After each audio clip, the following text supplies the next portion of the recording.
just to set the context, what does Loam do? So we have Carbon Builder, which is our world first biological seed treatment that allows farmers to build stable soil carbon in agricultural soils. We have products for canola, barley, wheat, and pulses. The Furrow, which is our air injection unit that goes onto the air seeder, bolts on and enables large-scale biological application of Carbon Builder. And then Second Crop, which is our soil carbon projects, which we are focused on talking about today. What are Australian carbon credit units? So 1 tonne of carbon dioxide equivalent stored in the soil is equal to 1 Australian carbon credit unit, which is a financial product that you can sell, hold, or inset. The ACCUs scheme, formerly known as the Emissions Reduction Fund, backed by the Australian government and regulated by the Clean Energy Regulator. It is the most rigorous methodology globally and really high quality carbon credits across the world. So it is a really rigorous scheme. And how does the ACCUs scheme work? So you identify a project area. This project area is registered with the Clean Energy Regulator. You need to implement at least 1 new management activity and then measure soil carbon every 1 and 5 years. So there's a baseline, then you measure any changes in soil carbon. There's reporting that is attached to the project, also audits, and for any change or increase in soil carbon, that is how you claim Australian carbon credit units. That's a very simplified version of how it works, but we can get into some more of the detail.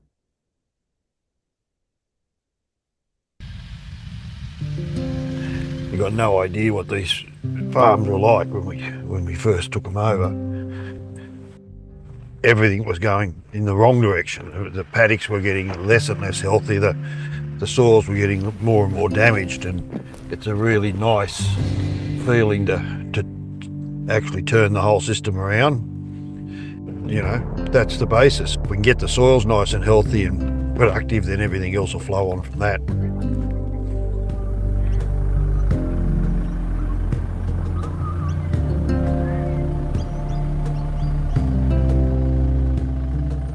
There is no silver bullet in agriculture.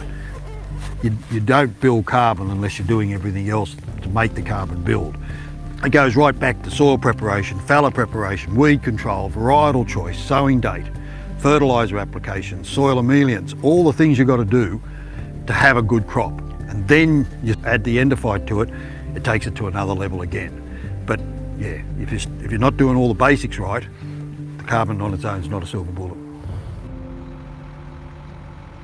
The boys love the actual farming, the driving the machinery and sowing and all the rest of it, where I like the science and the solution to the problems. Up until now, you couldn't build carbon in a cropping system, and you certainly couldn't get carbon credits issued to you. Now we can. So altogether, we got 4,800 carbon credits over 880 hectares. And to be honest, it probably was twice what we even dreamed that it could do in that first year, so we're pretty happy with the result. So while you're actually fixing your paddocks and making them better and making your soils better and making your profitability better, you actually got another income stream now available to you. It's just a no-brainer. This is for the future too. We want to have a system that it's better than when we started. And if you do that, generation on generation, that's the way of the future. Getting high production without necessarily stuffing the environment while you're doing it.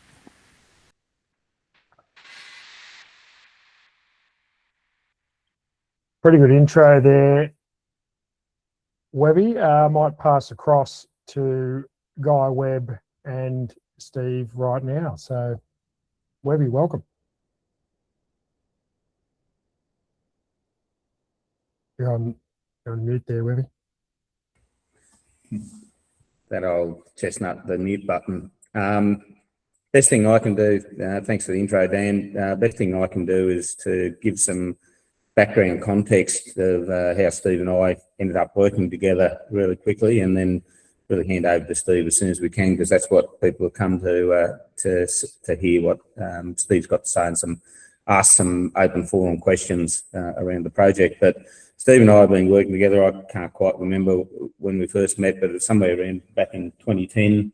It's 15 or more years that we've been doing agronomy together on Steve's aggregation, looking at some of these challenging soils and really scratching our head, working out how do we actually make this soil work better for Steve. We tried all sorts of things. We've done compost trials, liquid inject, you name it. We've tried a lot of different things, trying to get an adoptable approach to building soil health aggregation, and in the end soil carbon as one of those metrics. And there was a group of us that were all working pretty hard to try to find something, and that's where this endophyte story really started, when I showed Steve what they discovered at Sydney Uni. You were one of my early supporters to say that could actually work, let's have a crack. And here we are all these years later, with Steve got some ACCUs in his bank account. So that's probably enough from me for now. I'm happy to chime in as we go through, but it's really around Steve's experience with an ACCU generating project, and moreover a soil health program that he's been running. Over to you, Steve. Thanks, Guy. So for those who don't know and those who haven't seen us, we run a 4,000 hectare aggregation made up of freehold land and leasehold land, and we're a traditional mixed farm. So we grow wheat, barley, canola, oats, faba beans, lucerne pastures, perennial pastures, and run a 7,000 odd head merino flock. Have a few cattle as well. And this project was over 880 hectares of that. The reason why you always end up with a funny number like that is that there's exclusions of areas that aren't in the project, even though they're in a paddock, a dam or a road or a shed or something like that. They pull all those sort of areas out of the total area. So we've got this project 880 hectares out of the cropping system, and I'm here today to answer your questions. Like, throw them at me and I'll tell you. If I know the answer, I'll tell you, and if I don't, I'll tell you. So I'll hand it over to you folks and tell me what you want to know. Thanks, Steve. And just a reminder, so you can unmute your mic and ask the question in person, or you can put your questions in the chat. So we just had one straight off the bat here, Steve. Will a project work for the average broadacre farmer, or is this a one-off?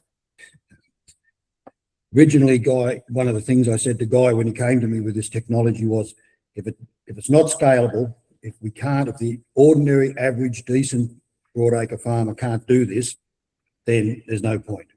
It has to be adoptable by the vast majority of broadacre farmers, and it certainly is. As long as your farming operation is reasonably good, in so as much as you're a pretty good average sort of dryland farmer, no problem in the world in adopting this technology.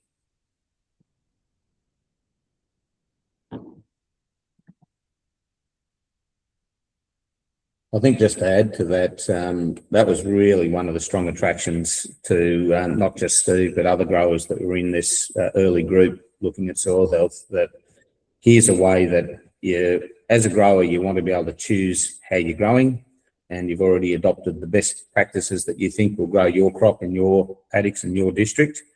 And this is just literally an overlay onto an existing system. And that was the exciting thing for us to think, if all it was a matter of putting the right fungal spore in the furrow with the crop, and it could sequester carbon and influence water and nitrogen dynamics, that's an easy to adopt process that gets you the outcome in the cropping system. Guy's right. Those people who have seen us on different media outlets and things, you will have heard me say, one of the underlying thing that I said to Guy was that it has to do, whatever he comes up with has to meet three very basic criteria if he wants adoption. Firstly, it has to work. Of course, this does. Now we've proven it. Secondly, it has to be simple, and people overlook that. There's no way in the world in today's farming system you're going to adopt a technology that's extremely complicated or expensive. This system is easy and it's very, very cost effective to do. And thirdly, do you get a return? Does it pay, or are you just doing it for the feel-good factor? Well, not many people in this day and age can do things for the feel-good factor. So yes, this has to pay, and it does. So we've just proven that. That's the basic criteria. I've been in agriculture in one way or another for over 40 years, and I've seen some wonderful ideas fail completely because they don't meet most of those criteria. And that's why this system, I'm so passionate about how good this system could actually be. Steve, we just had a question from Kent. What is your long-term average rainfall? What have the last 2 seasons been like rainfall-wise? And yeah, what is the lowest limit rainfall you recommend for carbon project? Thanks for that. That's really what's given us a lot of heart. So we're traditionally in around 23, 24 inch rainfall area. Last year though, from harvest to harvest, we only received 180 millimetres of rain. So really a tough little dry year. My sons, who run the day-to-day operation of the properties, said that if it had been 10 or 15 years ago with a season like that, we would have been struggling to put the header in. Last year, with that same set of circumstances, our wheat averaged just over 5 tonne to the hectare and our barley just under 5 tonne to the hectare. So, there's been some marked improvements. And it's not just luck. You can feel it in the soils, you can feel it in the machines when you're driving, you can feel it in the air seeders. It's softening up, it's holding the moisture, and it's producing the results. And some of these paddocks are now into their 3rd year of carbon builder, and you're seeing the benefits of it. This year, really dry still, right up until about 6 weeks ago. In fact, really dry. So it had been probably one of the driest 18-month period we've had in the last 20 odd years. But since then, we've had considerable rainfall, upwards of 200 millimetres in the last 6 weeks. And that, in the other side of the equation, shows how this system's working. We hardly seeing any water lying now on the paddocks. Even with that big amount of rainfall, it's soaking in. The soil structure has definitely improved. You're not getting this massive runoff. It's all going in. We've done some moisture probe work just recently, and it's a full profile as far down as you can push a moisture probe. So we're one of those, just a traditional, central New South Wales farming operation. It's not, it can be real dry, it can be real wet. Webby, I might just on the back of that get you to, Kent's the other part of his question was, what's the lowest limit rainfall zone you recommend for a carbon project? Probably just throw to you in terms of that, what we've spoken about previously with if you can grow a crop or biomass, bit of context around that. Yeah, no, it's a really common question and a good question as well. Quite often get, well, I'm out at Lake Angelico, how am I, how's it going to work for me, sort of thing. And, some of the more marginal cropping zones, the principle is that if you've got a plant that can actually yield enough grain to be viable as a grain enterprise, you'll have enough biomass going into the soil through the root system where the fungi can actually make use of that carbon and sequester that carbon. And so literally the mechanism is that the fungi live around the periphery of the root system, and all day long their little hyphae are just rolling up balls of soil, which is aggregates, and aggregating the soil. And that's what Steve's talking about, being able to let more water in and hold on to more water. It's simply through the physical mechanism of the fungi aggregating, manufacturing micro aggregates. So if you've got enough biomass to grow a profitable grain crop, you've got enough biomass to grow a profitable carbon crop as well. So that's what we're seeing with our data sets. So we've had over 200 small crop trials across Australia or something like that, lost count. Lots of data from WA sands right through to Liverpool plain clays and everything in between, and we can actually interrogate that data and see how low can we go with biomass, grain yield, and carbon sequestration. And that's the theme that has come out of the data, that wherever you can grow a profitable grain crop, you can grow a profitable carbon crop as well. Thanks, Webby. I just had a question here from Paul, another one for Steve. How many of the 4,000 hectares are you looking to use it on?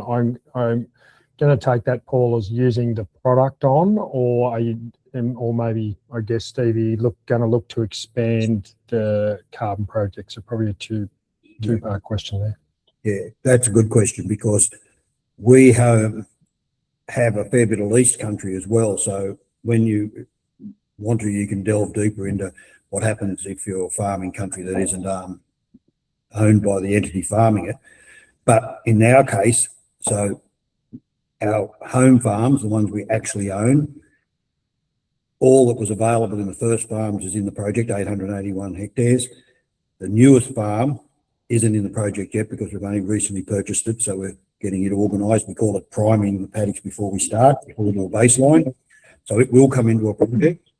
And our lease country, because we don't own it, the actual owner of that country is the person who owns the project on that country, but all of it is into another 1,400 or 1,500 hectares out there. So basically everything that we farm is in a project or will be in a project shortly.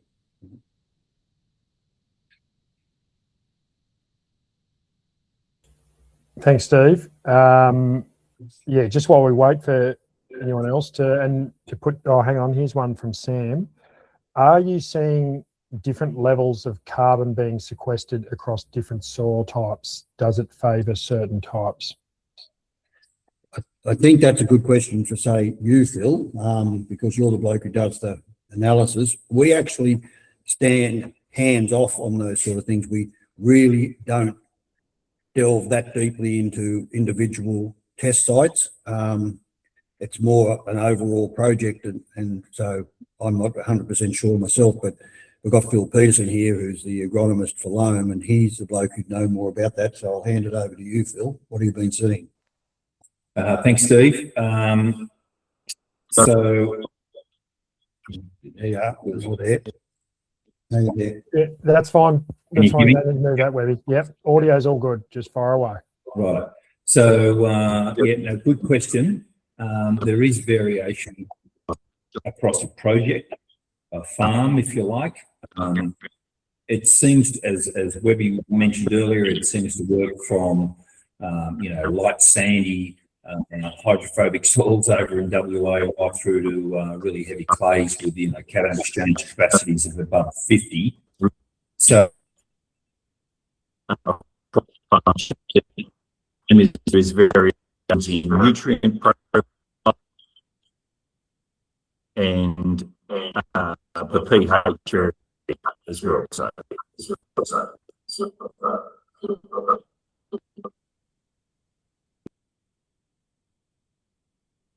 Sorry, did that get a bit noisy? Did that come through all right? Not at my end, no. Not sure if anyone else is the same. Right, so I'll just quickly repeat it. There is variation across a project, a second crop project, it's the soil type, and there's there's variation in pH or salinity or acidicity or nitrogen or phosphorus content across your farm. So the carbon build will also vary, but it does work from our trials from hydrophobic sands in WA right through to high cation exchange capacity clays like the Woodfield Plains. So different parts of the farm will have different build rates, and we segregate the farm into different carbon estimation areas, and then within each carbon estimation area, it's further segregated into strata, which are like tiny little management, well, not tiny little, but they're management zones that could vary from 30 to whatever, 100 hectares,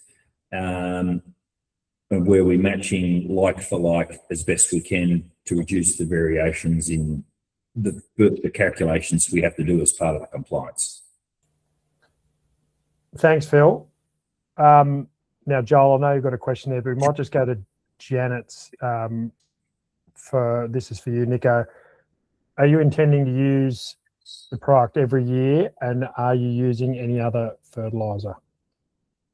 Good question, and yes. There's not much point, in my opinion, and this is my opinion, actually doing it, in not using it every year, because we get the benefit of it every year. We get the agronomic benefit, but we also get the carbon build. So we would really encourage actual people doing cropping to put it in every year under their crop. It's a no-brainer because you get the benefit of it. Secondly, if you're not using the carbon builder every year, then why aren't you using it? Like, if you actually want to get the benefit. So we don't see any downside to it because there is economic benefits in the long term through your carbon build, but the big benefits in the short term are your agronomic benefits to the crop. We're actually, why would you don't drop out any of your things. That's the thing with this system, why we really, really like it. You don't change your existing farming system. You do everything that you normally do to grow a bigger, healthier crop as you possibly can, and this is on top. So what we say to people is, in the short term, at the moment, don't change anything. There's, you might look at getting better utilisation from your fertiliser applications down the track, but certainly in the short term, no, because it takes time for all this to work. This is not a silver bullet. So yeah, normal fertiliser rates, absolutely normal agronomic practices, ordinary sowing gear, everything you got. You don't have to do anything.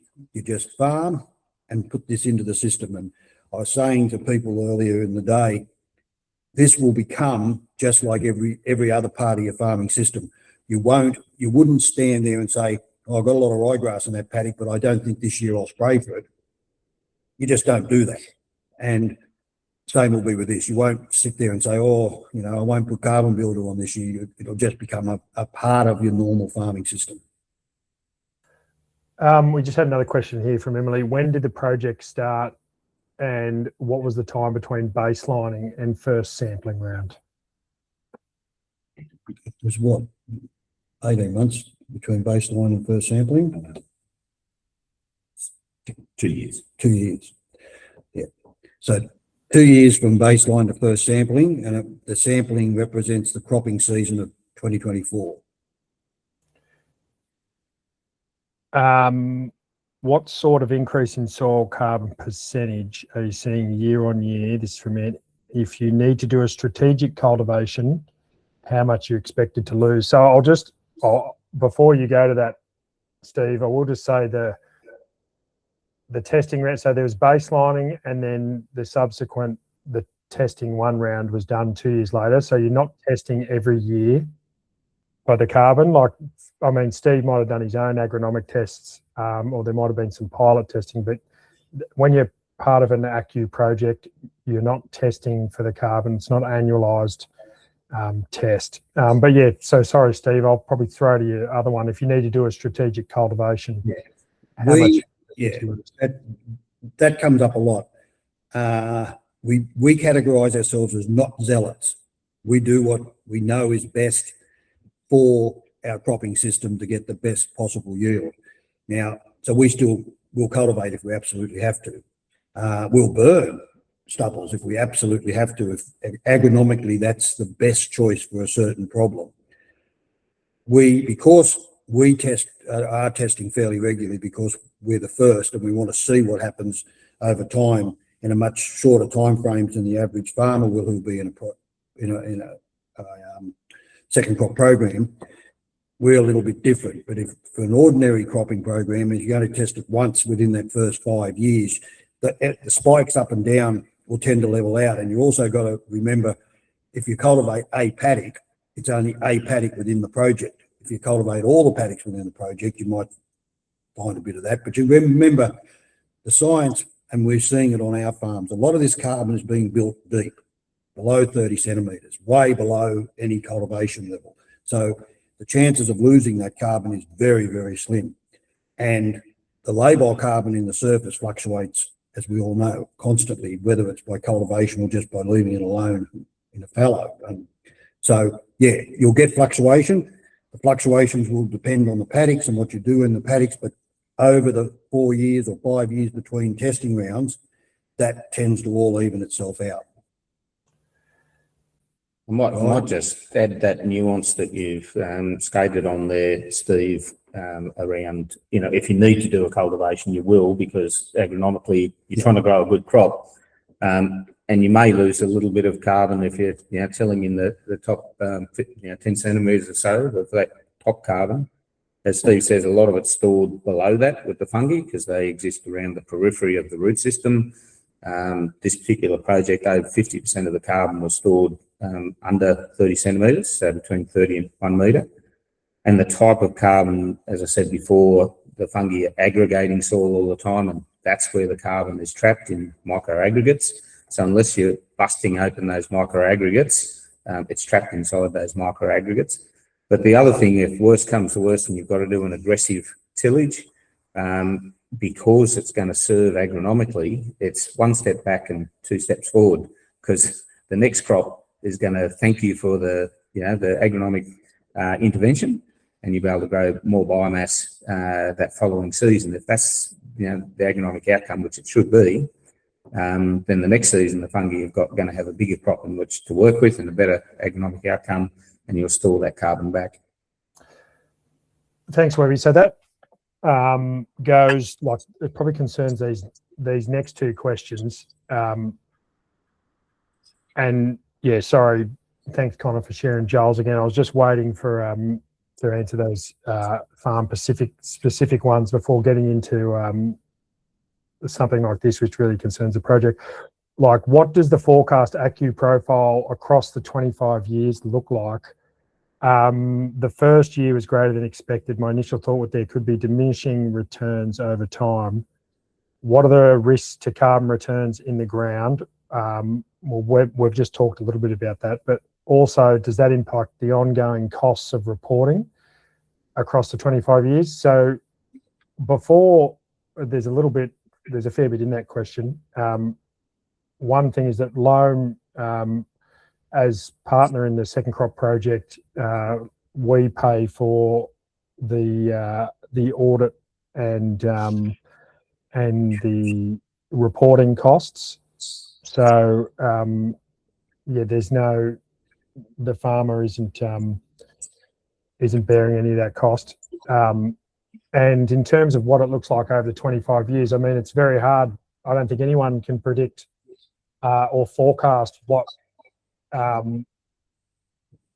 whether it's prices of ACCUs or what. It's like doing a 25-year forecast for your farm. I mean, you can plan out all different scenarios and have different sensitivities. But yeah, it's you don't really know with certainty until you're in it. I don't know if you want to expand on that, Steve. I guess from how you would view your project as compared to your farming operation. Interestingly, we've been trying to build soil carbon for 15, 16, 17 years. In about 2010, we really got serious about trying to fix our soils. Just anecdotally, for our farm, we nearly put as much carbon into the soil in 1 year with the carbon builder as we managed to put in the previous 10 years by just good minimum till farming practices. And we put it in a form that's deep, which is where you want it, underneath the crop. So we don't see a problem. Like, if we can ever get our soils to have enough carbon in them that we start to plateau the build, happy days, like literally happy days. A 6% carbon in our soils will take more than my lifetime and probably my son's lifetimes to build. That's, we started with soils 20 years ago with 0.01% organic carbon. So, it's going to take an awful long time to build those carbon levels up. And you've got to remember also, we're building them down the profile. So it's like a bucket. If you're only building soil carbon in the top 10 centimetres, well, you're only building it in the top 10 centimetres. We're building it down to 1 metre now. And I've got a gut feeling the way these things are working, we'll just keep pushing that down. That bucket will just get bigger and bigger as the soil profile improves and the root systems can get down deeper. It'll allow for more and more massive soil that can actually store the carbon. So therefore, more carbon. Probably interesting just to put some metrics around what it is for a 1% soil organic carbon soil, what it actually is. So in the 0 to 30 centimetres, this is roughly speaking across, a loamy type soil, 1% soil organic carbon is about 36 tonnes of soil organic carbon per hectare, give or take. And Steve's added roughly another 2 tonne of soil organic carbon in 1 year to that pool of soil organic carbon. So you can see you just don't double organic carbon overnight. It's going to take a trajectory of a number of years to go from 1% to 2%. But as Steve's alluded to, you wouldn't know yourself farming in a 2% organic carbon soil compared to a 1% organic carbon soil in terms of nitrogen efficiency, water efficiency, and crop yield. Thanks, Webby. We just had another question here from Arthur. Who carries the risk if carbon levels decline quickly to, say, floods or fires? That's a good question. But I'm going to let the Loam people explain it because they're the technical people who run the project and they actually know how this actually works, which is quite interesting. Thanks, Steve. Phil, did you want to take that one or did you want me to? No, I'm right. So as we've been saying, what we've found from many years of trials and working in projects is that often we're finding the carbon is built deep down, so below 30 centimetres. We're certainly getting builds in the 0 to 30, but we're getting it below that. So fire and flood are two different operations, two different management issues. Fire is typically going to take the organic matter off the surface. Anything in the soil, once you get below about 10 centimetres, is typically protected anyway. And our carbon, as we know, what our fungi does is helps build soil aggregates, and the carbon is stored within the aggregates. Flood, if it takes away a lot of soil, then yes, you're going to get losses. If your country has water sitting on it for a significant amount of time, let's say several weeks, then you could be getting carbon losses through respiration and hydrolyzation of the carbon. But again, anything that is down deep, where it is stored in aggregates which are already anaerobic and hydrophobic, then you don't normally get losses from that. Does that answer the question? Yeah, I think so, Phil. I'd like to add a little thing to this. When you're setting up these projects from a practical point of view, you might have heard me say a minute ago about priming the paddocks before we start. And that, to me, is before you do your baseline, you need to do the things that are going to help to maximise crop growth, such as we put drainage in on our paddocks so that we don't have water lying on them for any great length of time. If we're going to do soil emollients, lime or gypsum, we do that before baseline. We also do any compost work we want to do to try and, what we're trying to do is make the paddock as good as possible before we do our baseline. Now that might seem opposite to what you were thinking, but we're finding that that is the way to do it. So you do all the big things first, then you do your baseline, because then you've got the biggest chance of growing the best crop. And this carbon build is directly related to the size of the root biomass. So big crop, big yields, big carbon builds. Probably also worth mentioning in a project to that loss piece, in the worst case scenario, if you're in a project and you lose carbon, it'd be a perverse outcome if the Clean Energy Regulator asks for the money back at that point. They don't do that. They ask to give you more time to build that carbon back. So it's build back, not payback, which a lot of people miss that nuance, but it's really important The Clean Energy Regulator doesn't want your money back. They want you to build, or your ACCUs back. They want you to build that carbon back, and they understand the weather can be challenging, and we can get floods and fires and droughts and things like that. But it's built into the mechanism. We just had a question here from Sam. What are the rates of the fungal seed treatment, so carbon builder, applied, and what does the cost per hectare look like? Oh, any of us can answer that. It's 20 grams per hectare through the Furamate, which allows very accurate application rates, and it's $25 a hectare now. Yep. Yeah, so it's $25 a hectare for that application. So yeah, it's pretty well, it's very, very cheap. Anyone who's in a major cropping enterprise will tell you don't get much for $25 a hectare anymore.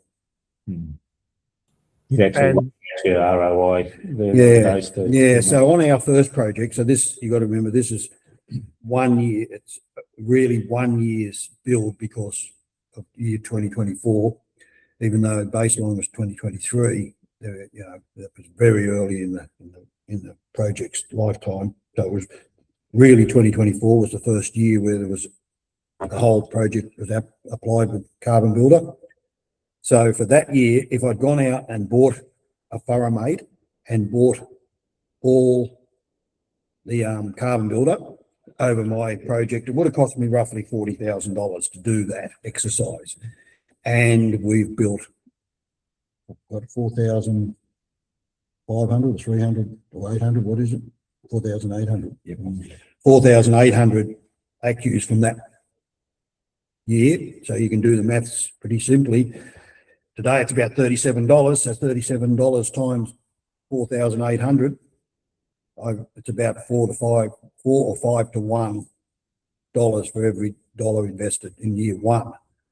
And then we'd own the Furamate anyway. So in year 2 and 3, drops back to $25,000 because you're only buying the Carbon Builder. All right, we just had another question here from Emily. What management system is required in a cropping operation to really support the fungal product and proliferation in terms of tillage, synthetic ferts, herbicides, rotations, etc.? I assume if you put in a very conventional system, Right. it won't maximise the impacts. Really pleased someone asked this. This is the thing that you've got to get your head around. You don't change anything. You farm the way you've always farmed. The only variation to that is if you have options on an operation within the farming system. So let's say, do I leave the stubble and spray the weeds? Do I burn the stubble to try and control the ryegrass seed, or do I let the ryegrass germinate and run a Kelly chain over it? So you've got 3 options to try and do the same thing. All we do on our farms is make the decision based on what's going to be best for the next crop. We don't make the decision based on any other parameter. So it's all about growing a better crop. So if we think we need to burn a stubble to try and control ryegrass seed, we will. And if we think we can control it with a applied herbicide, we'll do that. Only thing I'd say is now we're into this project and we're seeing the benefits of it and we're seeing the actual return, that we are a little bit more nuanced on how we make that decision. So if we've got 3 options, instead of saying, well, that's the easiest one, so we'll do that, we'll actually say, what's probably best for our carbon build? And so you'd say to yourself, well, the cultivation is probably the worst. Fire's not going to be great. Spraying the herbicide is going to be probably the best for our carbon build in that situation. So if all the other parameters are equal, we'd probably spray. That's all you change. You don't actually change anything you do. You try to avoid cultivation at any sort of depth particularly, but if you have to, you have to, and we still do, because we know we'll lose a bit of carbon by doing that. But as Guy iterated, the next year's crop, or that crop that we're doing that cultivation for, will be better. Therefore, we'll have bigger biomass, more roots, more carbon build. 2 steps forward, 1 step back. It's over and for an average farmer, it's over a 4 or 5 year period. So it's over paddock on paddock on paddock. So it all sort of balances itself out. The underlying goal is grow as good a crop as you possibly can within your farming system that you do now. Don't need to get excited about going out. For argument's sake, if you've got an ordinary tine air seeder, you don't need to race out and buy this machine simply because you're in a carbon project. That's ridiculous. You just do what you do and do it well. I've got a time machine. We've got a horse air seeder. It's a time machine with a coulter out the front that opens the slot before the tine goes through and press wheels behind. And look what we achieved. The aim is farm your farm the way you always have, aiming to grow the biggest and best possible crop you can. Now, if that happens to be 3 tonne on your farm, it's 3 tonne on your farm. If the bloke, down the road or up the 100 kilometres away is growing 5 tonne, that's not the problem. The problem is just make sure you're doing the best job you possibly can and don't worry about what everybody else is doing, because there's so many variances within farm on farm. You shouldn't be looking too carefully over the fence and seeing what somebody else is doing. All right, Nico, we just had a question here from Kent Wooding. Are you measuring yield and quality of treated versus untreated, or have you treated everything? And I know Phil's report, Steve has had different trials over the journey, but Phil's just made the point there that, in a soil carbon project, there's no requirement for a control. Note there, Stevie's very early project for Loam, well, he was the first project, so there's no control, but we are building control areas into future projects for comparison purposes. Obviously, Steve has a fair whack of his country, as mentioned, that's not in the project.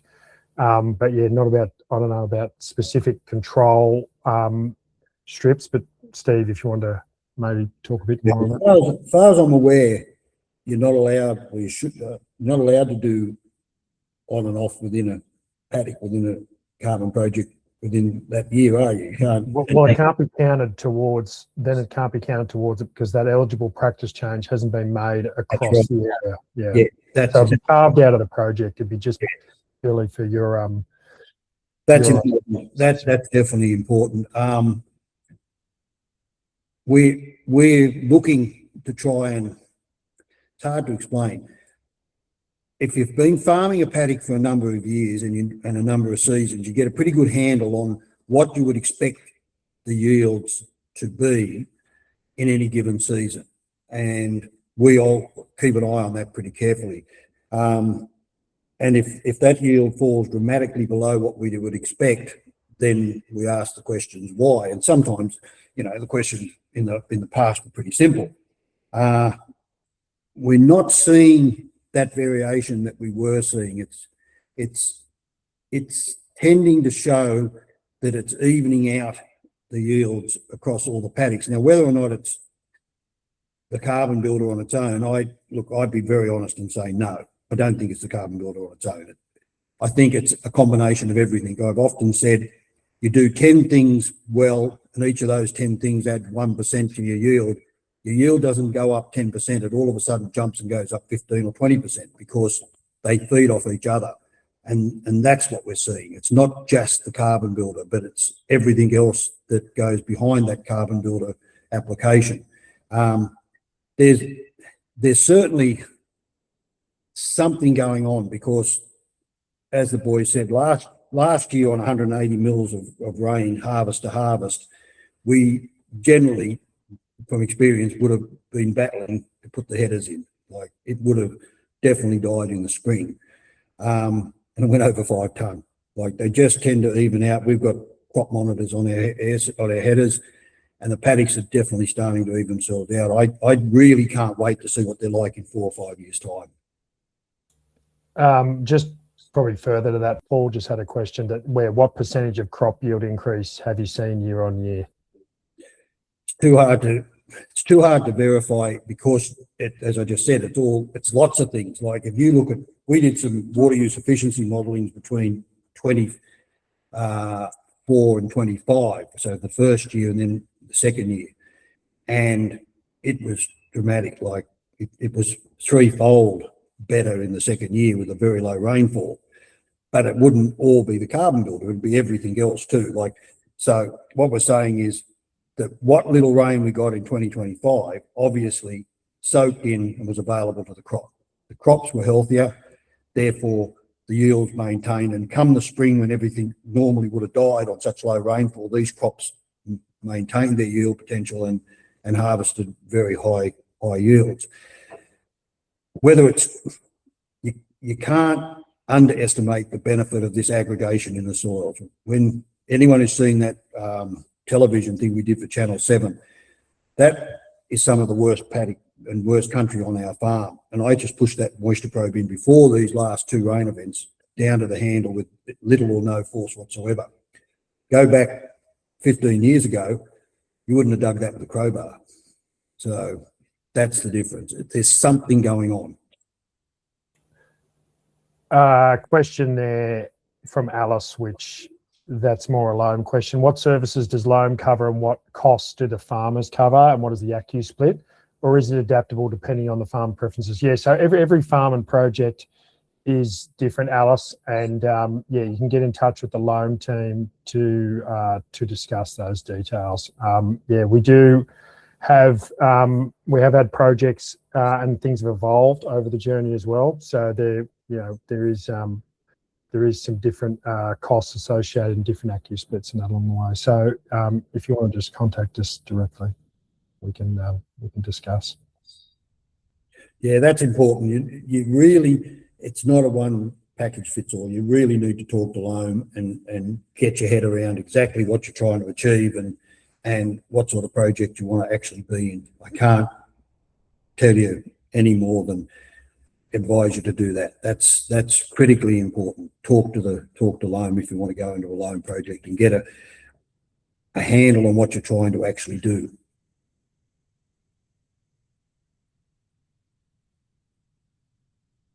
It's probably worth just circling back on the yield stuff, because I've walked the paddocks with Steve each year as well, and with a shovel, and we dig it in and scratch our heads and try to figure out what's going on. There is definitely that increase in friability and softness across those paddocks that we've walked, Steve. And it is a challenging, as we're down across the Parima Plains, the floodplain, high sodium soils, always a good friend, bad enemy, that I often say. If you don't treat them right, they do love aggregation and they respond to it. It mitigates that high sodium levels. But from a yield perspective, that is one thing that Loam went really hard on, spending literally millions and millions of dollars on small plot trials and strip trials. And one of the metrics that the fungus had to meet was a yield bump. So it didn't get, none of our fungi get released commercially unless they can build carbon and build yield, and they don't get on the market unless that's the case. So we, behind the curtain, if you're interested, there's heaps and heaps of data to show our yield bumps across all of the soil types and seasons. Yeah, I know we're here to talk about your project, Steve, but just on those questions that we got about yield and product performance and year on year. So there's plenty of this on our website, but if you want anything in more detail, yeah, obviously, please reach out to us. We've got, as Webby said, strip trials, small plots, and a lot of, done externally with partners where we've got yield and carbon numbers. So please, if you want to find more out about the carbon builder product performance, yeah, but just thought I'd just bring that up to cover that. Yeah, just we've got about 9 minutes left for any questions. So please, yeah, ask the early ones that you think would offend me. I'm happy to answer anything I possibly can. Like I want people to understand that this actually works. Like it's as big a deal as when we first brought in zero till and minimum till agriculture. This really actually does work. We just had another big rain event here in the last few days, and I was just saying to Guy, we looked over the fence to a next door neighbouring traditional farming operation where they'd done some deep ripping and 15 cultivations and 16 harrowings and whatever. And it's just a sheet of water as far as the eye can see. Over the fence, where we've just minimum till good farming operation, but the carbon build has been in there for 3 years now, and there's not a puddle. And we know that country would have laid water. That's one of the reasons it all started. We had huge areas within our paddocks in a half wet season were totally unfarmable. They just lay water and go septic and everything could die. So there had to be more than just drainage to get this to work. And now we're seeing the benefits. Yeah, you wouldn't want to drive a ute out onto those paddocks of ours because they're that wet, but there's no water lying and the crop's not suffering. And that's the big plus for us. So when it's dry, it helps, and when it's wet, it helps. Cool. We've just got another question here from Emily, and I think this is more of one for Phil, but what was the split of soil carbon increase by depth? How much was stored in the top 30 versus under the 30? What depth do you sample to? Well, I can answer that, Emily. It's sampled to a metre. Yeah, I don't think we can, Phil, you might be able to jump in, but I don't think we can provide any further details because at this stage, I think that's not know if that's publicly shareable. Was it hard to detect the difference in SOC in the short time frame? I'm assuming that's in the top 30.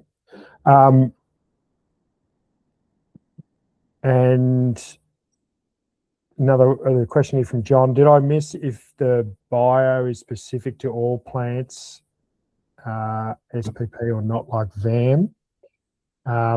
Webby, do you want to answer that one? Yeah, there's similar organism to VAM, vesicular robuscular mycorrhizae. They're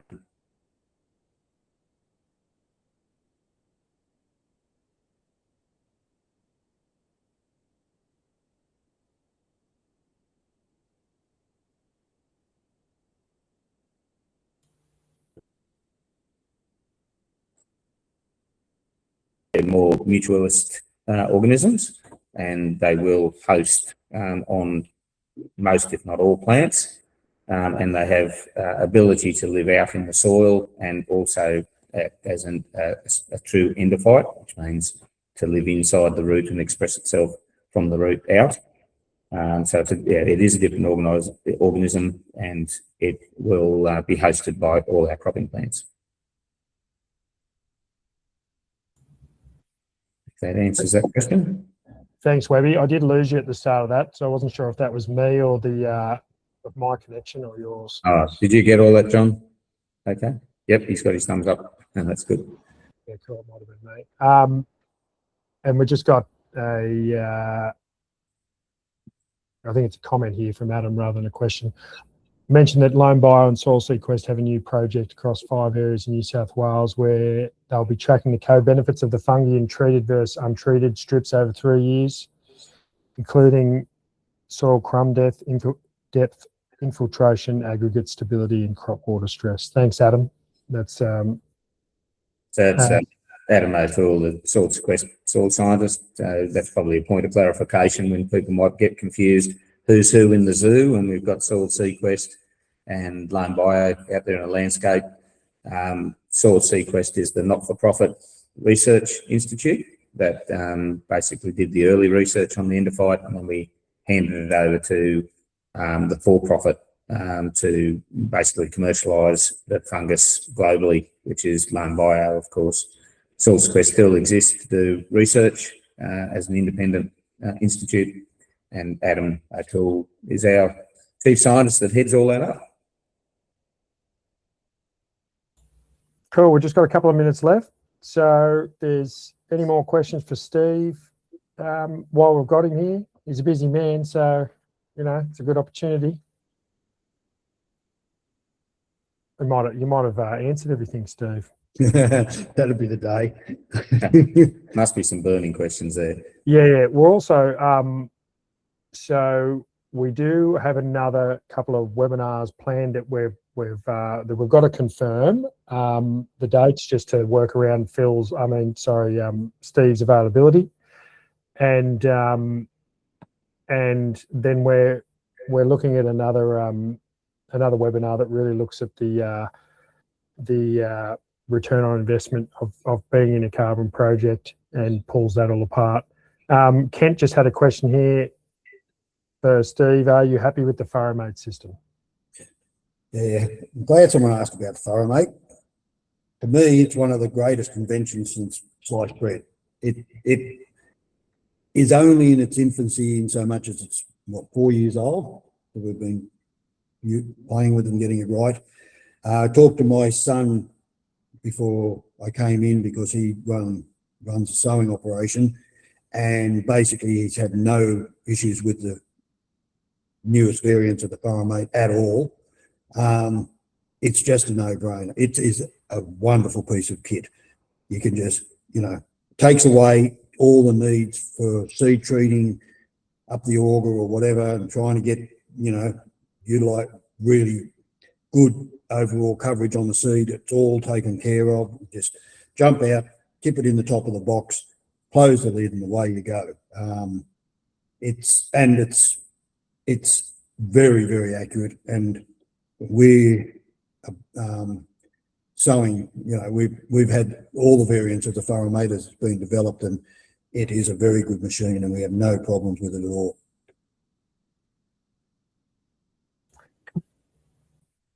Ken said, thanks, Steve. Okay, well, we're at time, everyone. So unless there's anything last minute, we will, just a reminder that, we will send out a recording of this, and we'll let everyone know of the future dates for any chats. But please get in touch with Loam for anything specific around second crop or carbon builder. Really thank you for joining today. Really appreciate you taking the time. And if you listen to this later on, then hope you enjoy the recording. But please get in touch if you'd like any more information.